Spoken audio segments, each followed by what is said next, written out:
शाम के समय पर एक दिया घर की देहली पर प्रतिदिन कार्तिक के महीने में लगा दे। महाराज विष्णु पुराण का उपाय है।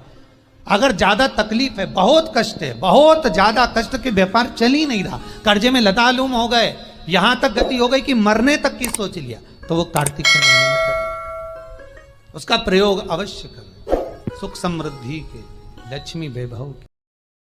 ज्यादा चिंता, ज्यादा टेंशन हो तो बेलपत्री के जड़ को घिसकर उसका चंदन बनाकर शंकर को लेपन कर कर उसकी भी आराधना कर कर देखना कि बेल चंदन का फल क्या है। जसवला धर्म से हो गए तो क्या महाराज जी भगवान का नाम नहीं लेना चाहिए? हम कहेंगे मंदिर मत जाओ, हम कहेंगे देवालय मत जाओ, हम कहेंगे भोजन मत बनाओ, हम कहेंगे पूजन मत करो, पर हम ये कभी नहीं कहेंगे कि तुम भगवान का नाम मत लो। हर घड़ी, हर पल, हर क्षण, हर समय तुम्हारा जब मन पड़े तब भगवान का नाम लो। भगवान के नाम लेने के लिए कभी भगवान ने मना नहीं करा कि मेरा नाम मत लो। जैसे उदर भरने के लिए भोजन जरूरी है, आत्मा की तृप्ति के लिए भजन जरूरी। क्या घर में सूतक लग गई, सावड़ लग गई, घर में बच्चा हो गया या कोई मर गया तो क्या हम भगवान का नाम नहीं ले? कौन मना करता है कि भगवान का नाम ना लो? पूजन मत करो। गणेश जी महाराज और एक शंकर जी, ये दो देवता ऐसे हैं जिन पे तुलसी नहीं चढ़ती। शंकर पर तुलसी चढ़ा दो तो व्यक्ति रोगीला होता चले जाता है, और गणेश जी को तुलसी चढ़ा दो तो व्यक्ति के घर का धन छिन्न हो जाता है।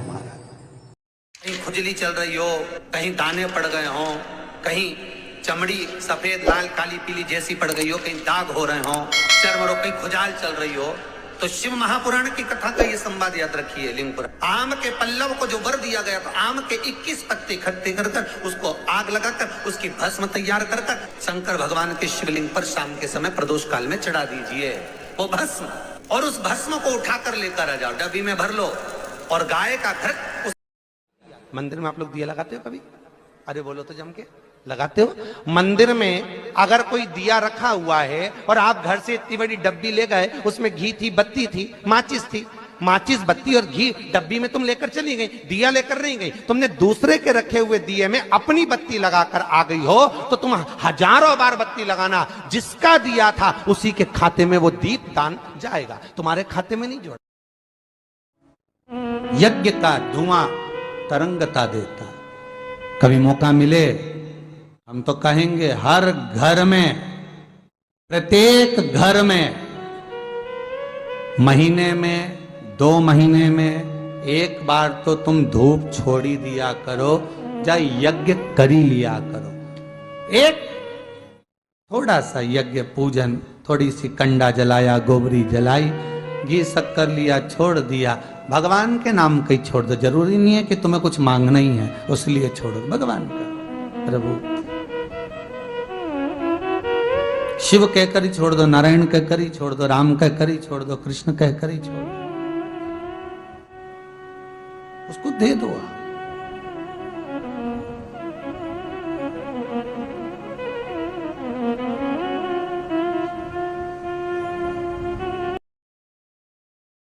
एक पात्र में जल और दूध ले लीजिए, शुक्रवार का दिन।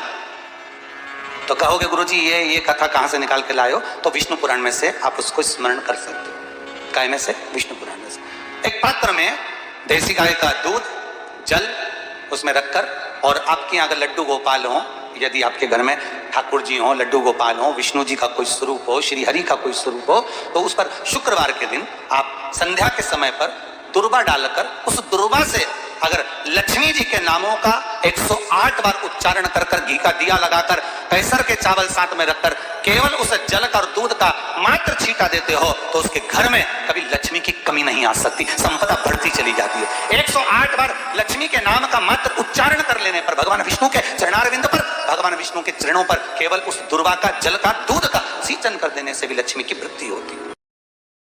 आटे का जो दिया बनाते हो घर के अंदर, कभी आपने पूजन करी होगी तो आटे के दिया बनाओगे। अभी आप वैकुंठ अपने कार्तिक पूर्णिमा के दिन विसर्जन करने जाओगे, घाट पर लगाने जाओगे आटे का दिया, तो आटे का जो दिया लगाते हैं, इसकी बाती हमेशा याद रखो कि अगर 4 दिए लगा रहे हो तो चारों दिशा में बाती होना चाहिए उसकी, मतलब बाती एक ही रखो पर 4 दिए को 4 दिशा की ओर निर्मित कर रख दीजिए, उसका मुख उधर।